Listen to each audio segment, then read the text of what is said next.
നമസ്കാരം മലയാളി വാർത്തയിലേക്ക് സ്വാഗതം. ബംഗാളിലെ ഡാർജിലിംഗ് ജില്ലയിൽ കാഞ്ചൻജംഗ എക്സ്പ്രസ് ചരക്ക് ട്രെയിനുമായി കൂട്ടിയിടിച്ചുണ്ടായ അപകടത്തിൽ 15 പേരോളം മരിച്ചിരിക്കുന്നു. 60ഓളം പേർക്ക് പരിക്കേറ്റു. കഴിഞ്ഞ ദിവസമാണ് രാജ്യത്തെ നടുക്കിയ ദുരന്തമുണ്ടായത്. ദുരന്തം നടക്കുന്ന സമയത്ത് ഏകദേശം 5 പേരോളമാണ് മരിച്ചത്. പിന്നീടാണ് മരണസംഖ്യ കൂടിയത്. നിലവിൽ ചികിത്സയിൽ കഴിയുന്ന പലരുടെയും നില ഗുരുതരമാണ്. അസമിലെ സിൽച്ചാറിൽ നിന്ന് കൊൽക്കത്തയിലെ സിൽതാഹിലേക്ക് സർവീസ് നടത്തുന്ന കാഞ്ചൻജംഗ എക്സ്പ്രസ് തിങ്കളാഴ്ച രാവിലെ രംഗമാണി സ്റ്റേഷൻ പിന്നിട്ടതിന് പിന്നാലെയാണ് ചരക്ക് വണ്ടിയുമായി കൂട്ടിയിടിച്ചത്. ഡാർജിലിംഗ് ട്രെയിൻ ദുരന്തത്തിന്റെ കാരണം കണ്ടെത്താൻ റെയിൽവേ ഉദ്യോഗസ്ഥരുടെ പരിശോധന തുടരുകയാണ്. ദില്ലിയിൽ നിന്നെത്തിയ മുതിർന്ന റെയിൽവേ ഉദ്യോഗസ്ഥർ അപകട സ്ഥലത്ത് പരിശോധന തുടരുകയാണ്. ഗുഡ്സ് ട്രെയിൻ സിഗ്നൽ തെറ്റിച്ചു പോയതാണ് അപകട കാരണമെന്നാണ് പ്രാഥമിക വിലയിരുത്തൽ. ഡാർജിലിംഗ് ട്രെയിൻ ദുരന്തത്തിന്റെ കാരണം കണ്ടെത്താൻ റെയിൽവേ ഉദ്യോഗസ്ഥരുടെ പരിശോധന തുടരുന്നു. ദില്ലിയിൽ നിന്നെത്തിയ മുതിർന്ന റെയിൽവേ ഉദ്യോഗസ്ഥരാണ് പരിശോധന നടത്തുന്നത്. ഏതായാലും നിരവധി ആളുകളാണ് ഇപ്പോഴും ചികിത്സയിലുള്ളത്. പരിക്കേറ്റ ഏകദേശം 60 പേരാണ് നോർത്ത് ബംഗാൾ മെഡിക്കൽ കോളേജിൽ ചികിത്സയിലുള്ളത് എന്നാണ് റിപ്പോർട്ടുകൾ. മരിച്ചവരുടെ മൃതദേഹങ്ങൾ നടപടികൾ പൂർത്തിയാക്കി ഇന്ന് ബന്ധുക്കൾക്ക് വിട്ടു നൽകും. അപകടത്തിന് കാരണം റെയിൽ മന്ത്രാലയത്തിന്റെ കെടുകാര്യസ്ഥതയാണെന്ന വിമർശനം ശക്തമാക്കിയ പ്രതിപക്ഷം അശ്വിനി വൈഷ്ണവ് രാജിവെക്കണമെന്ന ആവശ്യം ശക്തമാക്കുന്നുണ്ട്. ഇതിനു മുൻപും വലിയ രീതിയിൽ ട്രെയിൻ അപകടം നമ്മുടെ രാജ്യത്ത് റിപ്പോർട്ട് ചെയ്യപ്പെട്ടിട്ടുണ്ട്. 2023 ജൂൺ 2 ഒഡീഷയിലെ ബാലസോർ ജില്ലയിലെ ബഹനാഗിൽ രാജ്യത്തെ നടുക്കിയ ട്രെയിൻ ദുരന്തമുണ്ടായത് അന്നായിരുന്നു. 295 പേരുടെ ജീവൻ കവർന്ന ബാലസോർ അപകടത്തോടെ റെയിൽവേയുടെ സിഗ്നലിംഗ് ഓപ്പറേഷൻസ് വിഭാഗത്തിന്റെ പ്രവർത്തനം ഏറെ ചർച്ചകൾക്ക് വിധേയമായിരുന്നു.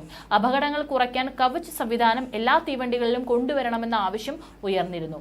എന്നാൽ സുരക്ഷാ സംവിധാനങ്ങൾ ഏർപ്പെടുത്തുന്നതിൽ റെയിൽവേ ഇപ്പോഴും പരാജയപ്പെടുന്നു എന്ന വസ്തുതയിലേക്കാണ് ഇപ്പോഴത്തെ പശ്ചിമ ബംഗാൾ ട്രെയിൻ അപകടവും വിരൽ ചൂണ്ടുന്നത്.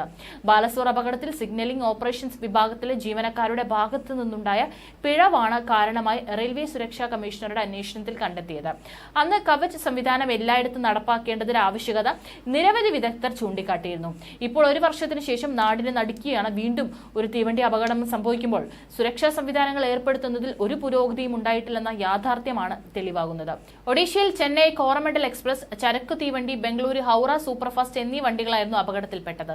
296 പേർക്ക് ജീവൻ നഷ്ടപ്പെടുകയും 1000-ലധികം പേർക്ക് പരിക്കേൽക്കുകയും ചെയ്തു. കോറമണ്ടൽ എക്സ്പ്രസ് സിഗ്നൽ തെറ്റി മറ്റൊരു ട്രാക്കിലേക്ക് കയറി നിർത്തിയിട്ടിരുന്ന ചരക്ക് തീവണ്ടിയിലേക്ക് ഇടിക്കുകയും ഇതിന്റെ ആഘാതത്തിൽ കോറമണ്ടൽ എക്സ്പ്രസിന്റെ ചില കോച്ചുകൾ തെറിച്ച് അതേ സമയത്ത് എതിർദിശയിലൂടെ കടന്നു പോകുകയെന്ന ബംഗളൂരു ഹൗറ എക്സ്പ്രസിന്റെ അവസാന 4 കോച്ചുകളിൽ ചെന്ന് പതിക്കുകയും ചെയ്തു. കോറമണ്ടൽ എക്സ്പ്രസിന്റെ കോച്ചുകൾ ബംഗളൂരു ഹൗറ എക്സ്പ്രസിന്റെ മുന്നിലേക്കാണ് എത്തിയതെങ്കിൽ ദുരന്തത്തിന്റെ വ്യാപ്തി ഇതിനേക്കാളും വലുതാകുമായിരുന്നു. മേക്ക് ഇൻ ഇന്ത്യ പദ്ധതിയിൽ ഉൾപ്പെടുത്തി വികസിപ്പിച്ച കവച് സംവിധാനത്തിനെതിരെ നിരവധി ചോദ്യങ്ങളാണ് അന്ന് ഉയർന്നത്. ട്രെയിനുകൾ തമ്മിലുള്ള കൂട്ടിയിടി ഒഴിവാക്കുന്നതിനെ അവതരിപ്പിച്ച സുരക്ഷാ സംവിധാനമാണ് കവച്.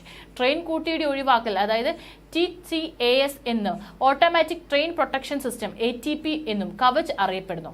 അപകടങ്ങളില്ലാതെ ട്രെയിനുകളുടെ വേഗം വർദ്ധിപ്പിക്കാനും എണ്ണം കൂട്ടാനും ലക്ഷ്യമിട്ടാണ് ഇത്തരത്തിൽ ഒരു സുരക്ഷാ സംവിധാനം ഇന്ത്യ അവതരിപ്പിച്ചത്. ഇനി എന്ന് ഇതെല്ലാം നടപ്പിലാക്കും എന്നുള്ള ചോദ്യങ്ങളാണ് ഉയർന്നു വരുന്നത്. കാരണം ഇനിയും കവച് നടപ്പിലാക്കിയില്ലെങ്കിൽ ഇത്തരത്തിലുള്ള അപകടങ്ങൾ ഇനിയും സംഭവിക്കാം.